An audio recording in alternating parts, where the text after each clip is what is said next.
Agora com a Maria De Carli, nossa comentarista. Maria, eu queria te fazer uma pergunta, não agora sobre Estados Unidos e Rússia, daqui a pouco a gente vai falar mais sobre isso, inclusive, sobre algumas declarações de Donald Trump, mas eu queria falar sobre a participação da França, que poderia ser também uma interlocutora, por ter muito povo judeu residindo no território francês, mas também por abrigar muitos muçulmanos. É um país importante porque figura como membro permanente do Conselho de Segurança da ONU, tem poder de veto nas principais decisões que possam sair daquele colegiado, apesar de que o histórico recente não tem mostrado nenhuma eficiência, né, a partir das organizações das Nações Unidas, mas o presidente Macron teria se colocado à disposição ali para intermediar também. Há alguma possibilidade de um país mais neutro, não tão aliado a um ou outro ator deste conflito, que possa solucionar, de alguma maneira, este conflito que se estende já pelo terceiro dia? Oi, bom, muito bem colocado o que você disse, né, com relação à França e a sua posição como membro permanente do Conselho de Segurança da ONU, essa organização que vem caído cada vez mais em descrédito com toda a comunidade internacional, justamente pelo seu principal órgão, que é o Conselho de Segurança, não conseguir determinar nenhuma ação efetiva para a manutenção da paz no mundo como um todo. Afinal, são 5 países com interesses bastante divergentes entre si, dentre eles China, Rússia e Estados Unidos, então imaginem bem o caos. Acredito, Koba, que a União Europeia já tem se mobilizado para fazer uma frente de diálogo com relação para uma resolução desse conflito entre Israel, Irã e Oriente Médio como um todo, só que não vejo uma efetividade muito ampla.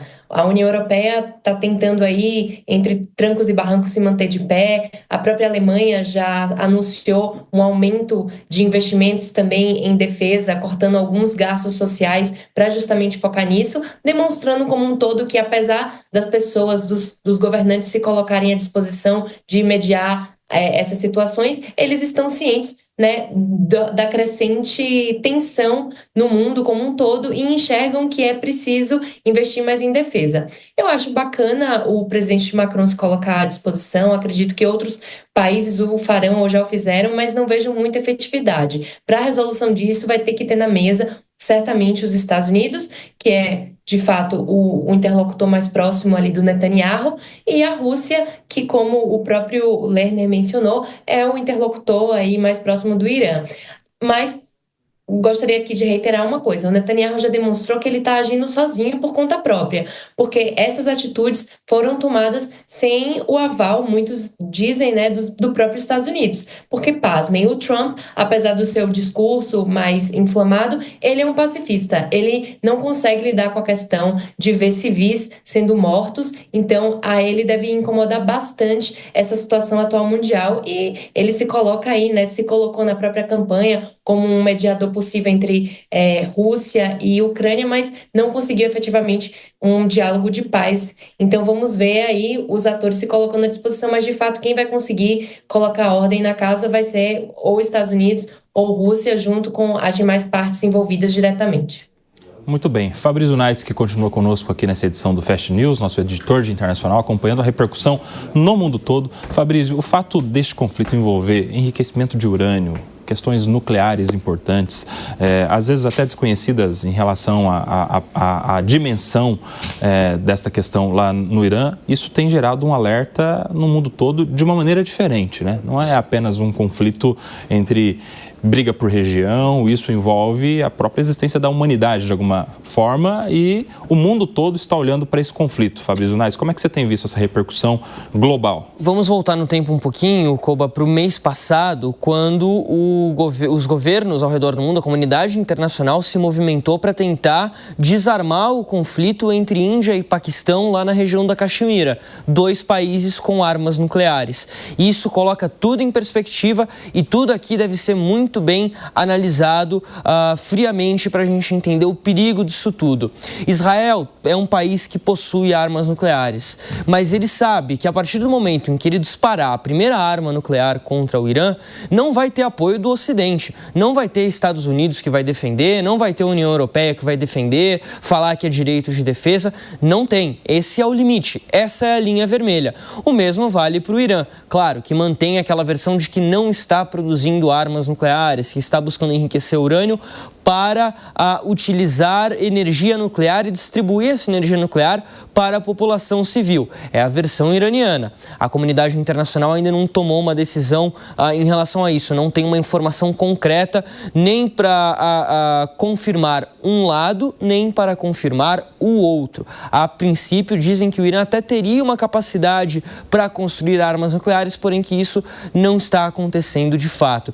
Mas essa possibilidade levanta muita preocupação ao redor do mundo. Então, tudo isso é visto com muita atenção, mesmo pelos Estados Unidos, que certamente não aceitariam um disparo de armas nucleares vindas, por exemplo, de Israel contra o Irã. Além de ser uma arma de altíssimo potencial de fatalidades, ela também pode causar um grande desastre até ambiental. É uma questão muito grande aqui, envolvendo não um país e outro, mas o planeta como um todo. A gente lembra que em 1945 os Estados Unidos dispararam 2 bombas atômicas contra o Japão, e isso trouxe em Hiroshima e Nagasaki, e isso trouxe consequências gravíssimas para a região. Sempre que nós temos também ataques envolvendo instalações nucleares, há essa preocupação, como já aconteceu no conflito entre Rússia e Ucrânia. A usina de Zaporizhia, que é a maior usina nuclear da Europa, foi atingida por disparos russos. Isso causou uma preocupação da Agência Internacional de Energia Atômica de que poderia haver um vazamento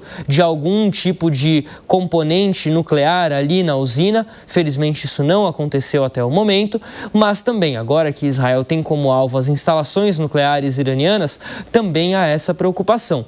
Por enquanto, nada disso aconteceu. A gente espera, Koba, que permaneça assim e que a situação possa ser desescalada de alguma maneira. Quem seria o mediador dessa questão é uma grande dúvida nesse momento, porque o Irã não vai querer certamente negociar com os Estados Unidos nos mesmos termos que ele negociava até quinta-feira. Quinta-feira a situação mudou. Israel também vai ter muitas dificuldades em aceitar negociadores, por exemplo, vindos da Europa, assim como o Irã também vai ter essa dificuldade.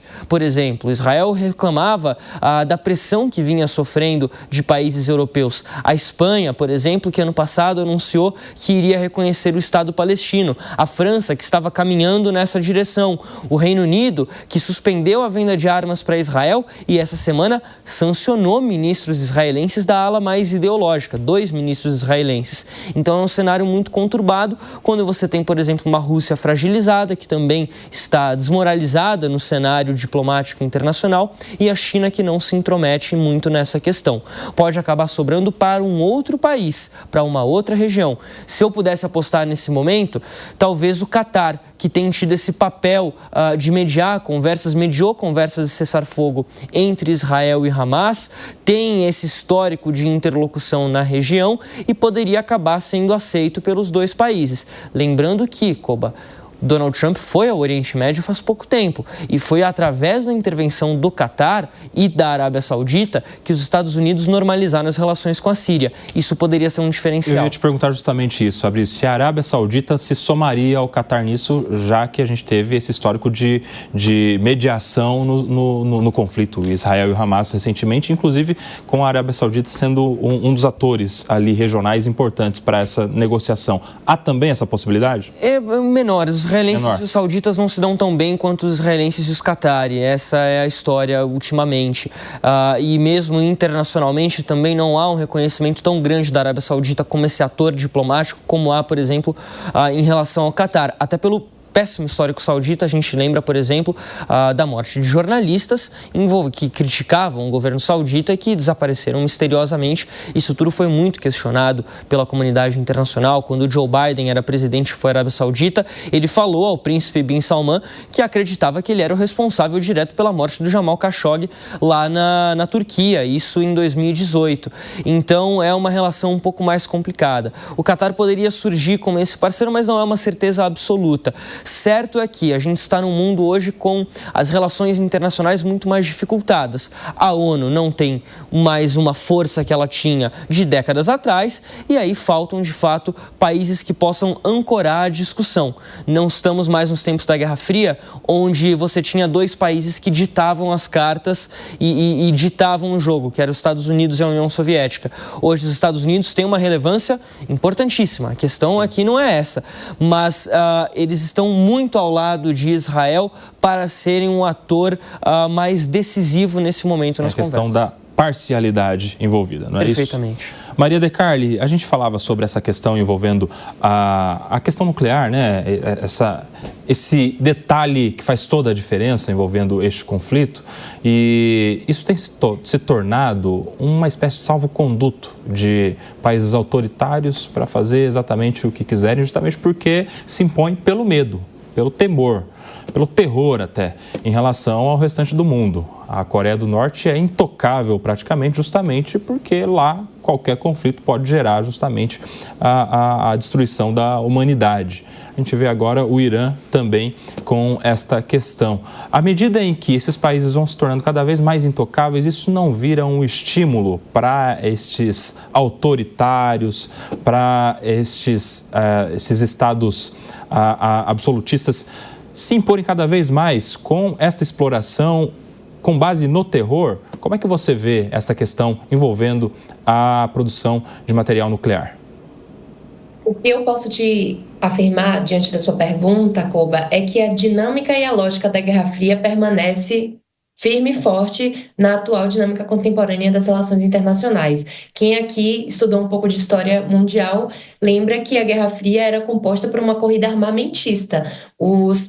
Ambas as duas potências lutando entre si, elas garantiam ali, né, os seus aliados e ali colocando forças militares e fazendo com que seus aliados fizessem justamente jus a essa corrida, se munindo de armas e, dentre elas, armas nucleares. Então, essa dinâmica da Guerra Fria permanece com o eixo, né, ocidental versus o oriental. O oriental justamente sendo predominantemente esses governos autoritários que, diante da lógica das relações internacionais de força e de poder e de barganha, faz sentido, tendo um olhar bastante pragmático, eles buscarem se munir de armamentos que são potentes, que te geram um poder de barganha, para justamente negociar a sua posição como um ator global de poder, certo? Tem uma teoria nas relações internacionais pelo Carr, que fala que uma potência ela é reconhecida por 3 frentes. A principal delas é o poder militar. Então, a lógica desses países está de acordo com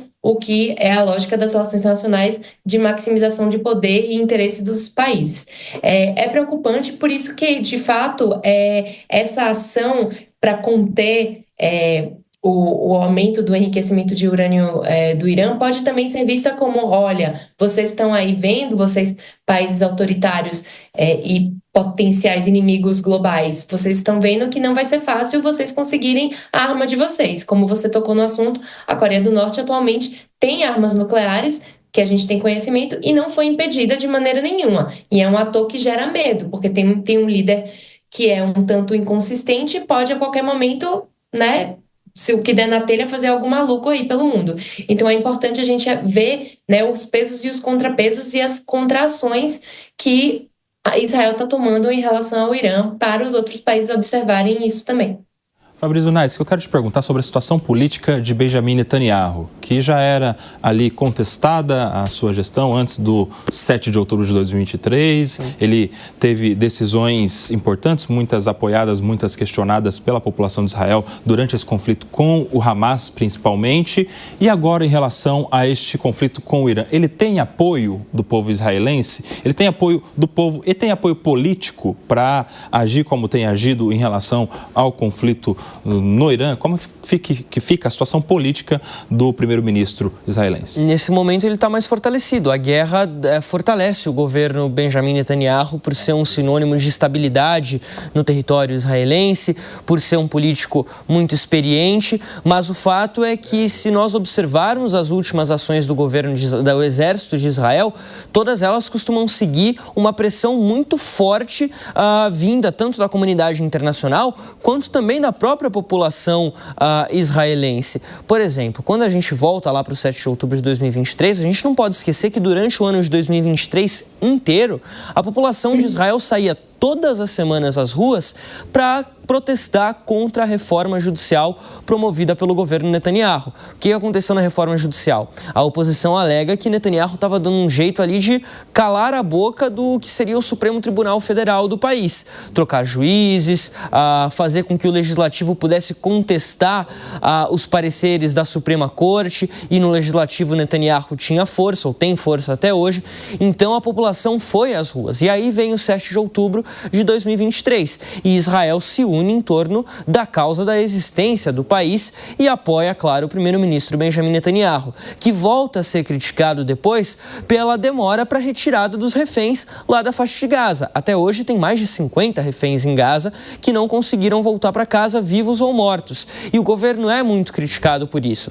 Quando a pressão aumenta, Israel anuncia uma nova operação, uma nova fase do conflito com o Hamas, ou então com o Hezbollah, como aconteceu no final do ano passado lá no Líbano. E agora, nessa semana, a pressão era internacional por conta da catástrofe que acontece na faixa de Gaza, a dificuldade de entrada de ajuda humanitária, e aí para Netanyahu cai do céu essa oportunidade dele atacar o território iraniano, onde ele sabe que não vai haver uma grande contestação da comunidade internacional, porque a Europa e os Estados Unidos jamais iriam rejeitar um ataque contra o Irã ou jamais defenderiam o Irã nessa situação.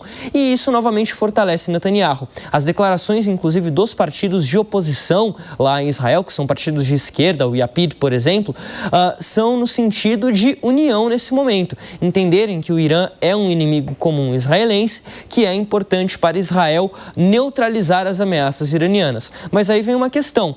Essa ameaça iraniana que o governo israelense alega, de que o Irã estaria construindo armamentos nucleares através do enriquecimento de urânio, não é uma narrativa, digamos assim, eu não gosto muito de usar esse termo, mas não é uma fala do governo de Israel que vem de hoje. É uma fala que vem desde 1999 e desde então não houve uma comprovação de fato dessa atividade iraniana. Por isso essa retaliação do Irã tão forte como tem sido, por isso esse aumento tão repentino das tensões na região. Então, há uma unidade nesse momento dentro de Israel, até a gente pode observar isso através das entrevistas que a gente tem feito aqui na Jovem Pan com moradores israelenses, todos eles garantindo que o povo está muito unido e entende que o Irã é sim uma ameaça para o país. E aí Netanyahu pode se deleitar com essas operações. Isso garante a estabilidade dele no governo nesse momento. Essa semana houve uma votação muito importante no parlamento de Israel, podendo inclusive dissolver o parlamento, e o governo conseguiu vencer essa votação, manteve então a sua governabilidade, mas ele pode agora gozar de um pouco mais de estabilidade, de um pouco mais de confiança da população por ser esse líder experiente. A questão é quanto tempo que isso dura, porque eventualmente vai chegar a um acordo de paz, a gente imagina, a gente espera que chegue a um acordo de paz entre Israel e Irã. E aí, quando a situação acalmar, quando a poeira baixar, vem o dia seguinte. Nesse dia seguinte que Netanyahu certamente vai ter algum tipo de problema político.